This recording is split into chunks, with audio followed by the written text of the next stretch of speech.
Welcome back to another episode of the Regular Person Podcast. Today we don't have no guest, but we have an honorary guest, I guess. Co-host. Co-host. Oh, co-host. Feeling. What else? Wife. Wife. Mom. We have working Cleo in this working Cleo on this episode of Regular Person Podcast.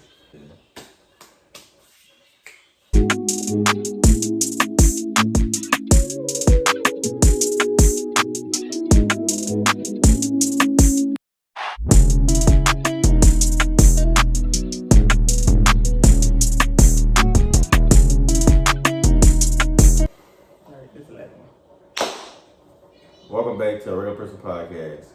We talk about regular people stuff.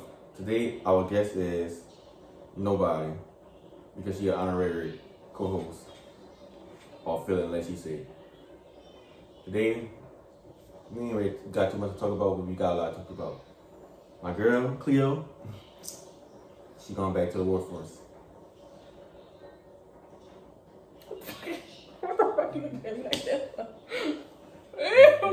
Go ahead. Go ahead, what? I said, my girl Cleo going back into the workforce. How do you feel? How do you feel about going back into the workforce? Let's reverse questions. Let's ask you first. Okay. How do you feel about me going to the back to work? Okay, at first, I was totally against it. Not because I didn't want her to, well, I believe, I got my own beliefs for my wife working, but we kind of already discussed in previous episodes. But this particular reason right here is because outside of Cleo, my wife, we don't have, it's not as much help with our daughter, and it was convenient for her to be at home. So it took me about a week or so to wrap my head around her going back to work for her. It was always a no-brainer for me to work, but he think he know best for everybody in this world. So sometimes the person that you with is a know-it-all, know everything. You see, I can see it's about to be an argument already. And you gotta come on, please. And yeah, I'm talking. I'm the guest. So you trying to put me all right? So you gotta go ahead and go against. Sometimes, ladies, it's okay to go against your husband if it's benefiting y'all. Now, if it's not benefiting y'all, you don't go against him. But sometimes you gotta go against what he believes in and what he say. When you can see that he need help. You can see it blowing up in flames. Blowing up in flames. I said it. All right. Anyways, you can see that the world's getting higher and the bills getting higher, and the things that he like to do is kind of slowly but surely becoming a luxury. Sometimes it's more than a luxury than it was like normal for him. The stuff he was doing in last year that he couldn't do this year. So I had to decide it against his will to go back to work. To help the family a little bit. That's all. yeah. I think I got my point across because I was trying not to offend you. So I kind of said a little stuff. Open up. You can open up. We're going to just have to bounce off each other and just fuss about it and off camera when we fuss about it. Come on, go ahead. Okay. So, to be honest, since you say I can be honest. So, Mike, you want to start all over? You want to? Yeah, go ahead. Clip it up. To be honest, my man was working 7 days a week. Mm-hmm. And the bills was getting paid, but that's all he had time. Like, he was paying bills. And we could do, like, every now and then, we could do something. But, like, by him losing his job last year around Christmas time, it just really held us, like, kept us back from really living this year like we planned. So I decided to finally try to do something to help him and be positive about the situation. I'm not gonna sit here and say I want to work. Listen, your girl love being a wife, but stay at home wife. But it's not easy to watch the person that you love and you vow to be with and do this and do that with, like, go through shit that you know you can help. Like, it's not like I'm disabled. It's not like I'm in school, even though I'm going to school in January. But that's still not gonna stop me from working. And he has let me, like, he has taken care of me for 8 years we've been together. Like, it's been him, so it's time for him sometime. See, I was going through emotions it's she's saying it's time for her to for me to let her take care of me as well as I'm taking care of them, right? Yeah. I'm not gonna cry. But this how much? I get all emotional. Y'all gonna do a emotional podcast. One is that I'm look like I ain't trying to make it emotional, but go ahead. But use the clip though. Go. but I just think it's time that I have his back financially as much as I could.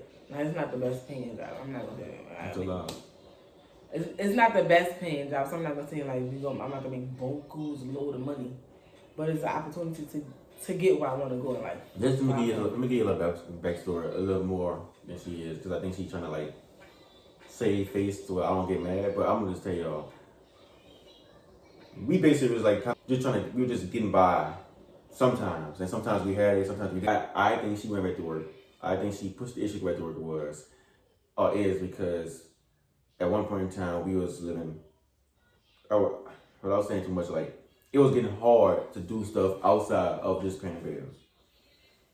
And my reason for having her stay home was because, like I said, it was just convenience. She could do the daycare. She could be the daycare. She could be the errand runner. She could pick the kid up from school, drop the kids off from school, set out the appointment. She could do everything that we needed and didn't have to depend on nobody else, because in previous cases, people let us down. Although I knew that I needed her help financially, I appreciated the help she would give me internally. And I don't think a lot of people understand what I mean by that. Because you got people saying, oh, she need to work, or she need to do this and shit, but you're not understanding what goes on in this household, what's the benefit for this household. And now, let me cut you off. The same people never offered a helping hand. Never offered to say, well, I could go and help y'all with y'all child while she would, you would drop off over here. Exactly. Some people, and I'm not going to sit here and lie. Yeah, I have one. I'm going to sit here and say, I have one or two. I'm going to say true, because he don't like to say true. I'm not saving face. I said, I'm not saving face. It's a handful of people. Okay. That I get Kinsley. To help us out. To help us well. Say, while you go to work. A handful. So like she said, I think she kind of got tired of me stressing out about how this and this and this was gonna work out, and she took her hand, met herself hands against my will, because I'm just all against my what I'm. It wasn't against his will. We had a conversation. This is how this came about. Me going back to work. We had an in-depth conversation, and I said, well, I think it's best that I go back to work. And he said, because you keep thinking, I gotta be him. If you think it's best for you to go to work, fucking try it. I said, well, I'm gonna put in a couple of applications, and if I get hired, I don't. So I put in an application. Mind you, she said that, but we let it go. Yeah, I did. I let it go. Let it went, and I left it alone, and she left, and then I guess she didn't leave it alone. No, I actually put the application in. Right, but I'm saying. And I got called and I got hired. Mm-hmm. And when I got hired, I took the job, and then I called you and told you I took the job, and said you're gonna probably be mad with me. That's how they went about. Mm-hmm. I accepted the job offer before I talked to you, because I was gonna tell lady, oh, let me call back and check with my husband. But how did that sound telling somebody, well, I'm gonna accept the job, and I got somebody. Sounds good to me, honestly. You know what I'm saying? And then people gonna say, oh, everything she do, she gotta talk to her husband about. Yeah. It's a good job. It's a good opportunity at a job. It's a job that you can start from the bottom and go to the top. And then I'm not saying I'm starting from the bottom, because I'm not probably the lowest paid person now. I'm not. But I'm starting from A, trying to get to B, C, D, E, F, G. Yeah. So. Alright, so now that we got the other way, without telling too much of our personal business, why she stopped working. I have a question for you that I kind of want to ask, but now, since we're getting into depth with it, how do you feel after so long? I'm going to stay home mom. No, that's not the question I was going to ask, but since you're going to ask the question, how do you feel about transferring from being a stay-home mom, being out everything on cue at all times, to going back into the workforce? Honestly, it makes me nervous I'm trusting my child to somebody else to get her to and from school. Daycare. Yeah. Okay, yeah. I'm trusting them to get her to and from school. Like, and then don't know how his job gonna be. So I gotta have backup.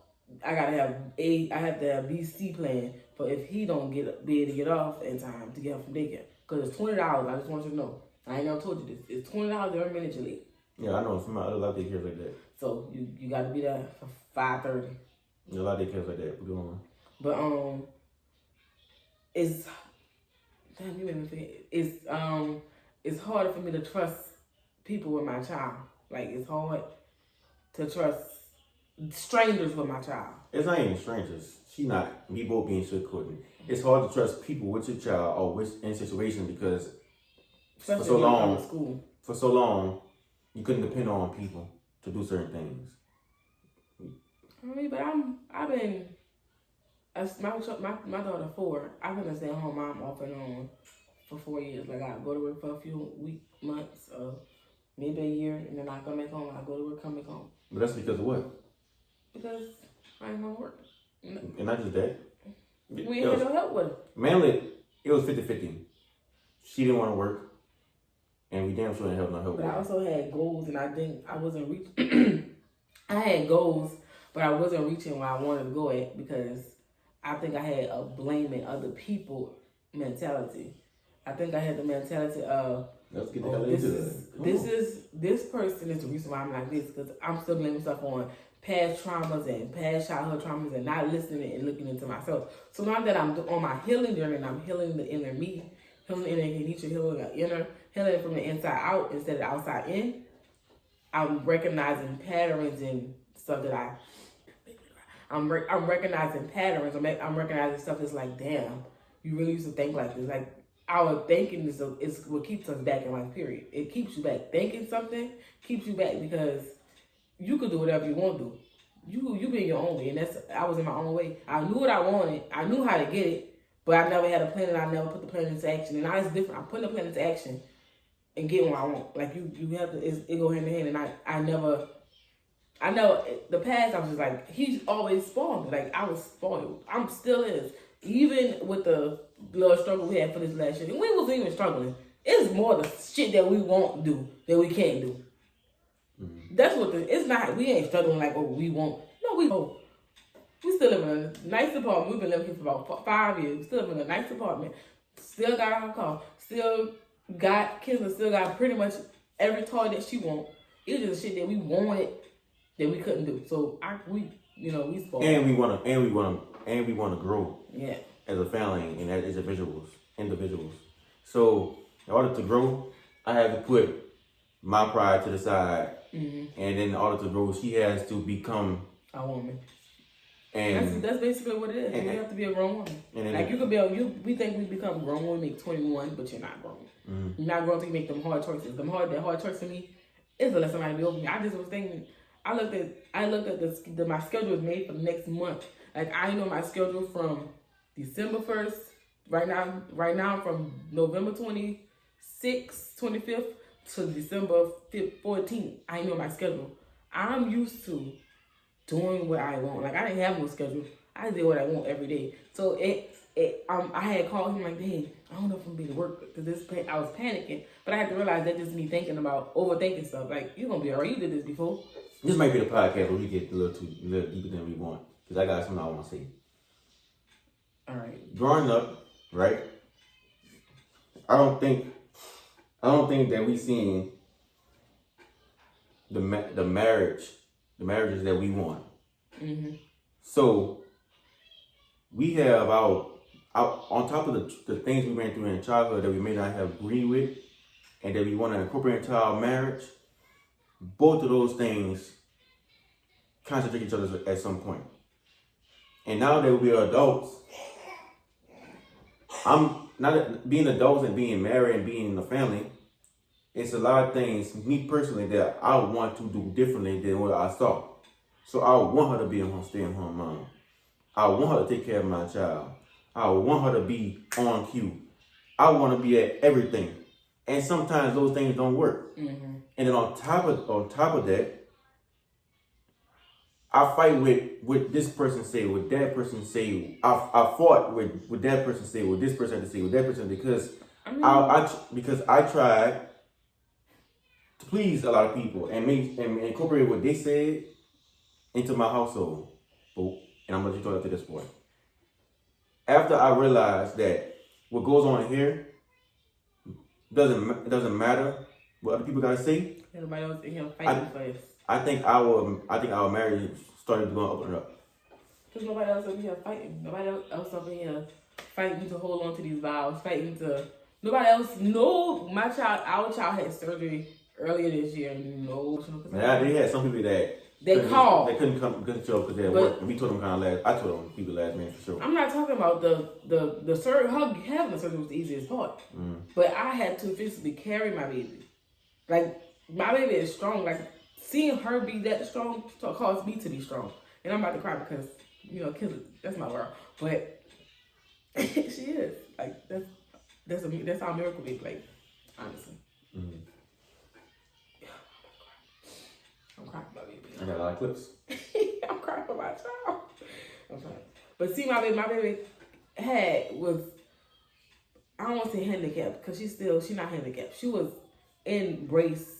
I don't know, you don't have clips of it, because most of it is inappropriate, but she was in a brace. She had hip dysplasia. She was in a brace for a month, and I had to do all that by myself. And my baby took that brace off, and in the same day she took the brace off, my child was walking. My child wasn't walking for a month, but the same day she took that brace off, she was taking little steps. She been running maybe a week out of that surgery, and she's doing great academically. I mean, y'all see the little stuff that he posts of her. She been smart, but to deal with all that, see how strong she is, we have to make it for her. But I, as a woman, I have to show her that women can do it all. Like, we can be a mom. We can be stay-at-home moms. If you want to be a stay-at-home mom next month, but you decide to go to work, you can do that. Like, if you decide to go to work for 6 months and say, okay, I'm coming back home, you can do that. As long as you have the right man. Like, honestly, if she has to choose a man, I would choose her daddy to be her daddy in every lifetime. I know he getting too much props. He's smiling. But he make a lot of shit possible for our family. He make a lot of sacrifices for this family. So, house. So my like, not as growing up. Now, when I was like 14, let's put a disclaimer here. Let's put a disclaimer, because I might not cut all this out. When I was 14, 15, yes, my dad. Let's put a disclaimer. No, what I'm saying is, she's telling her side of things as her experience, what she didn't see, what she probably wanted. She's not talking bad about her dad or her stepdad. Because my stepdad was in and out. Right. So I'm letting you know that she's not talking bad about nobody. You're saying to experience. My dad. But me, a man-run household is the man is in charge. Like, you always say, I see women. Women in my family is pretty strong. Like, they, think they have to be macho. But I'm learning that I don't have to be. I can be soft. I can not work. I can work. You got time to focus on your dream. Yes, I can go get 20 degrees, but this man will always back me up. And I haven't seen many men like that. You see, my thing I'm going to give props to my dad, because my dad did do it for my stepmom. I think I don't know where you. I kind of think that where was I going? You let me do all the talking this time. Yeah, because I like it for real. He like getting these No, I don't like that. I like the praises. I want you to get all that out, because you got so many people that think that the way we run our household is a stupid way of thinking. That's where I was going with it. Because of what the older generation did growing up, as believing 50-50, and they feel like everything is supposed to be 50-50, they feel like we, the new age parents, supposed to go 50-50 too. But nowadays, you have to do what you think is best for your household, because Village they were used to is grandparents, aunties, and uncles, but sometimes you have to create your own village. You have to create people to be the village that, like, your friends and, like, sometimes even your coworkers become family. Like, if different people become family. Because it's like, I guess it's because like... Because I was thing who could pick up from daycare. I don't got no time to shower. To the... A lot of things that we doing now, we're trying to become what we didn't see. And it's hard as hell.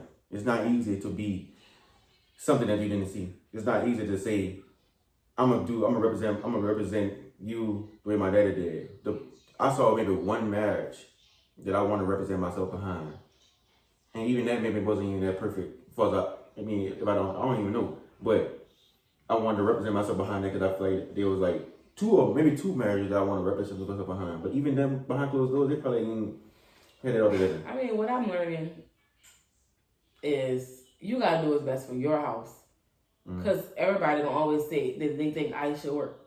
They don't know that I want to work. That's the problem. I don't go around saying, "Oh yeah, I just want to work." But it's not hard. It's not easy to not work and not contribute to your household. Like every time I got a telejob, damn, I can't come back.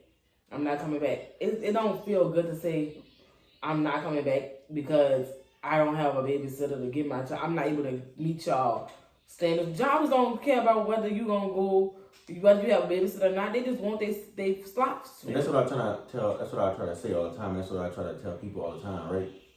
Back in the day, our grandparents had us pick us up back for school. Our aunties, uncles, older, so they took us up back for us. They caught the slack. Now I'm not saying that the aunties and uncles that we have for our child ain't there because they is. But they trying to figure out the same thing we trying to figure out. Because it's a totally different ball game. So you have to understand. On top of the job now, Karen, she got to go work at 7 o'clock, 6:30. My daughter got to be at daycare, 6:30. I'm already going at 4 o'clock. How in the hell we want to keep that up? And if I call, and if you when you try to set it up, you got to call 5 different people to get a maybe. No, I'm not willing to keep putting my child in that type of predicament. I'm not going to just tell my wife, stay home. We'll figure out the best way to figure it out. And then for a long time, she fought her own demons. And that was a big problem in our marriage within itself. We don't even got to go deep into that. It's just like, there's a lot of situations, a lot of things that contribute to why we wanted to get divorced, contribute to why she was at home, contribute to why she didn't work for so long. But it's also a lot of different reasons why she's going back to work and why she's more happy now. And that's all about the vows you take when you get married. So the people say that marriage is easy and marriage is a walk in the park. It's not. It's not just a piece of paper. It's not just a contract. It's not. It's not just a contract. And I'm gonna tell you, and I move away from that part of it, because how at work that's all y'all need to get for real. But I think God, the reason why we can sit down and have the conversation on camera and not really be upset and arguing is because of God. We have our own walks with God. And it's for a long time I tried to force that on her. And she decided to do that herself. So since she's walking her walk with God and my walk with God, I wouldn't say our walks with God come together, but some kind of way God is making us a united front. What we have learned is you have to put him in the center of it. Like, something without, period. Without God is like, it's nothing. Like, we wasn't really into church. Like, we was not into church. We wasn't going to church. Like, we started going to church, what, Easter? Mm-hmm. We've been consistently going to church for a couple of months now. Yeah, but maybe like a year. We slacked off. There was a lot of stuff going on. But we're trying to go back. We're going to back tomorrow. We ain't trying. But we had a lot of, like, we didn't have God in the center. And what I'm learning is, you have to, if that your beliefs, I ain't gonna just because everybody don't believe in God. Mm-hmm. So whatever you believe in, like I don't feel like a relationship will work if y'all both don't believe in something. I ain't gonna say y'all have to believe in the same thing. You gotta have some kind of principles to stand on. Yeah, you gotta have because. So I'll tell you this, right? My auntie, stepmom, and some other people, they all taught me about God growing up. But it wasn't until we built this friend group that I took my walk with God serious. Hold on a second, let me get it out. When Danelle the shower and our friends came to us and said they was doing a 30-day no secular music challenge, I took it upon myself to join in. They behind closed doors, they didn't even know. And once I joined in and started doing like the Bible studies by myself and listening to all gospel rap and going closer and closer to God, that's when my walk with God had truly begun. And I felt my presence, I felt the God presence more than I ever felt before. But you know what I'm saying? And I don't know why it worked that way, but when it did, like I said, I tried focusing on her. It didn't work, but even with that, I could still feel her. I could see changes in myself, which I could see changes in her. And it's still not easy. It's still, I can revert back to my own self sometimes too. I mean, I don't believe the music is. It wasn't the music. I'm about to say this. I don't believe the music is like, cause for me, I still listen to it, but I don't listen to it like. If I'm driving, picking kids up I listen to maybe once a week. I put regular music on, but I listen to the radio. I like to do the morning shows. I'm at that age now. I'm not saying that the secular music is all wrong and that's the gospel. I mean, it's the lyrics. Yeah, I'm not saying. I'm just saying because of what they was doing, the challenge that they created, I joined in on them unknowingly know that I did. You didn't understand that what you was putting in your mind and at the time when you listen to stuff, you put that in your mind like. Because I was constantly mad because I go to work right, and sometimes. Now see this. One thing we ain't gonna do is look like this man is here when it comes to his job. What? Because if I call him and I'm on the positive note and he on the negative note, I'm gonna call you back. You don't know. This is what I gotta say. You just always gonna be positive. Listen. So we ain't gonna sit there. No. No, listen. Gonna sit here on this podcast. No, it's not. He ain't tell no lies. Listen, I'm not telling lies. Listen, before I got on before I started doing the walk with my feet. Prior to that, I'm listening to Young Boy and Fredo Bang, all the other boys, all day in the truck. And as soon as somebody tick me off, I'm in the and ready for somebody to tell me something. I mean, if you call me, you being positive, I already had my energy already tapped into. So I'm ready to go. But it's a big difference now when you call me and I call you sometimes and I've been already listening to my gospel. I done calm myself down. This man is sitting here So you gonna sit down there and tell me that I have been doing better with it? Yeah, he got better. Exactly. Thank you. He ain't healed all the way. Oh, we discussed that. He ain't changed. We figured that out. Baby. But look. But listen, can we agree or agree to disagree? We gonna agree that you're not quick to anger. Matter of fact, you are quick to anger. You don't react. Exactly. So let's go to talking. Prior to me going and doing, trying to find my faith, get close to my faith, somebody tell me something. I was got a special guest. You coming? You coming, a special guest? Say it to the camera. Hi. Now go ahead. Me going into my work, like I was saying,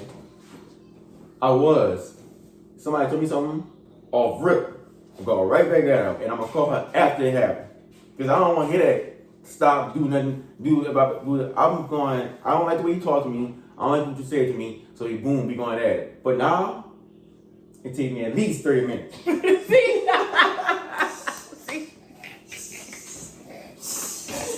He only gives people a pass. All pass. So the 30-minute stuff is true. But that's after the first initial pass. So I'm gonna give you pass. Maybe a week. If he passed you by again, that day you tell him something else, your pass is done. No, that's not true. He walked. Listen, babe. Okay. Babe, look, I ain't gonna be able to be home if you call me down. I don't know what you're gonna do. Listen to me. But listen. No, because she's not acknowledging my growth. I didn't acknowledge your growth. This is what happens. Babe, man, I let him go. I let him go already last week. I say if he pass again, well, I don't want to do it the same day. If he pass again and say him something, well, No, y'all. Let me just say what I was gonna say. If it's that day and they do something else, he's not gonna let it slide twice. Yes, I am. Boy, please. You talking about the old Shamar, you talking about the new Shamar. I'm talking about the new Shamar. New Shamar gonna let him slide for a week straight. When I was at here the thing is, the current job I'm at when I first started, right? They was picking at me because every job I go to. And he texted. Let me tell you, because we ain't gonna see him get into his own. I told y'all he mansplained. Y'all men out there, please stop mansplaining time. Go ahead. He texted a group chat. But no, and see, she missing my point. Stop no, messing with his. Before he said that, when I first got there, they was torturing me. They was torturing me. Okay, they was picking at me, and I got everybody who know everything about me. You know, I had situations in high school that I really had to grow up from. You was bullied, right? And so I felt like I was back in that place. He let people bully him. But and when I got to this job, every job I go to, I'm the youngest person there. I'm not. People don't think I'm supposed to be driving trucks. So they did something to me that was intentionally, and he text the group chat, tell him that. And I told them, bring my shit. but we didn't even go to one recent last week. Listen. With the old man, the man about how old the man is? I don't know. He in his 60s at least. What old man? What you said? What happened? And he said something about you when he's in the truck or something. Because you hear something. Oh. I don't want to take your business out. I'm telling him. I'll tell him. But listen. She laughing like it's so everything. She gotta stop. She not. Come on, let's run it back down now. Let's run it back down now. Before we end the podcast. You laugh on the podcast. No, that's what I'm saying. I said before we end the podcast. I'm saying before we end it all. She's not explaining to y'all the right stuff. She's talking about how Shamar was back then. We talking about Shamar is now. Shamar, that was last week. But I'm saying no. She said you acting like I'm just quick now too. I'm not. Like he even changed with me, y'all. He not as quick tempered with me. Look, I be trying to test his patience. Today I test his patience. He ain't argue back. Thank you. You know when women be hormonal, we on our face, we be hormonal, we itching for the nigga to argue. Look, was she talking about that old trash bag? Listen. I told y'all that I did say this a couple minutes ago that I could revert back to the old Shamar.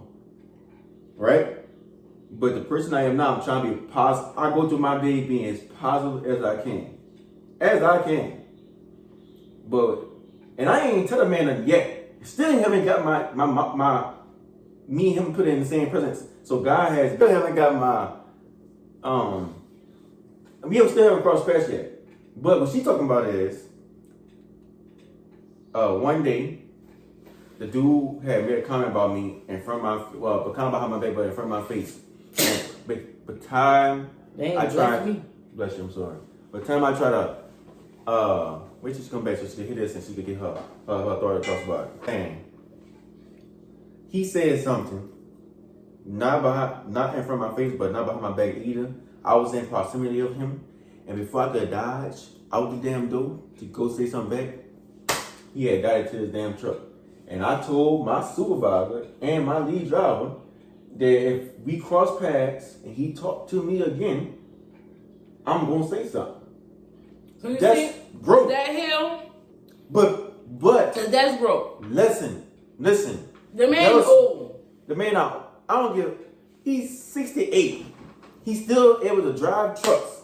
He's still able to do things, all mobility and stuff. And he got the power to use his mouth just like I got the power to use mine. And like I said, it all adds up. I don't just, she not telling y'all the whole thing. She telling y'all what I tell her. This adds up into a whole ball of yarn of stuff before I actually say something back. Nowadays, it's usually I ran to his truck with him behind him and told him the hell I had to say. But it's not that no more. Let me tell y'all something. Let me tell y'all something. The way I can feel a lot of change with myself because I'm closer with God. I can see a lot of changes with my wife because she's closer with God. It's not here to say that we're not gonna report back to the person we used to be. Sometimes, because sometimes that could come out. Exactly. But the work that we did with ourselves individually, and the work that we're doing together within our marriage, is way greater than the people we used to be. Just gonna preacher. Ooh, Real. Real. Hey, look. I'm trying to tell y'all. And I snorted a little bit. I'm sorry. I never thought in a million years that I could sit down here and say that I'd be in a 100% happily married with a child, and my walk with God, my faith with God is through the roof. Because at one point in time in this marriage, I was 100% unhappy, just as well she was, and we wanted to get a divorce. And that wasn't, and this is what it was. Because, this is how life is. But once you, I feel like, and you can jump in anytime you feel like it, but I feel like once you... I'm telling you, it's fucking once you... Oh my God, I cuss. I'm still cussing. I cuss a lot. Once you start getting closer with God or whoever you believe in, things will start turning and changing, and it'll be amazing. Also, not just watching, because you can't just have faith. Faith without work is nothing. You have to do the work too. So if you want something, you gotta go after it. And look, everybody not gonna understand what you're going through. How we go from you? Not everybody gonna understand your reason to doing a lot of stuff. Not everybody gonna understand. And also losing people too. Yeah, everybody not gonna understand your new faith, your new walk, your new life. Yeah. Because we don't eat pork. That's just random. We don't eat pork. And people don't understand. We love some pork. We love us a good pork chop. And I love me to get Verone smoked sausage. You hear me? What? You hear me? You hear me? You know how hard for me was. We love us a good pork chop. You know how I look. Waffle House? Oh Lord, no rib. Oh Lord. Look, don't even get into that. I'm just saying that people don't always understand. This is really good. People don't understand when you try to change. And it's gonna take a lot of fight and a lot of opportunities. I mean, not opportunities. It's gonna take a lot of fight and a lot of willpower to be better than you was before. Amen. Amen, preacher. Mm-hmm. Woo. But look, I think people that you got anything to say to people that doubted you would never be in the place you're in now? The people that thought you was never gonna be. Go back to work. No, the people that thought you was undriven. No. You was my biggest hater was the man I was sleeping around. Well, no, that's nothing to do with nothing. No. Yeah, he want that out. He gonna cut that out. No, I'm not. That's a whole other podcast for another day. We can talk about that another episode. But I'm saying you got anything to say to people. So everybody who ever doubted anything about me, he don't cuss. I still cuss. God knows that I'm gonna be a cusser. I'm not putting that in. My grandma was a cusser. But all right. And I'm a cusser. Like I was saying, that's the end of this podcast. Because all that before this, I'm going to probably cut it off. See, he don't never want me to be myself. He don't know. He like me to be what he want me to be. Pose and poise. Let me do it. Anyways, come on. So guys. Come on, stop acting crazy. Come on. You gotta go now. We gotta go. Come on. In the podcast and cut me out of it. Make this shit a ghost. Blue. I'm gonna put a goddamn big ass banana peel, a big ass goddamn bowling ball right here on top of your mother. You always gonna talk about me. You heard my feelings already. I said banana peel, bowling ball. I ain't gonna keep that in there. Look, that's the end of the podcast, though. That's the end of this podcast. Thank you for tuning in to another a regular person podcast. I am. What should we say? Thank you all for tuning in to another episode of Regular Person Podcast. Thank you, Cleo, for being involved. Thank you, bowling ball head, for coming on. If you once coming, again. And I'm not taking this out. Thank you, receding hairline. Nah. So you got. That's it. No. You better go again. You better not. We got 1 and 1. You heard my feelings on this podcast. The whole, if y'all see my face go, it's canceled. He be going too far. Man, that's why his legs can't stay on his eye. Look, let me show y'all something. This is our new invention. Yeah, you don't like your lenses? You don't like your the color of these? Take them off and snap them back. You get somebody an idea, which I could do it. We don't want to do an idea. But anyways, So I never got Me and Mr. Potato Head out here. Mirror, see the hell out of here. Move. Don't touch me. Why would you say that?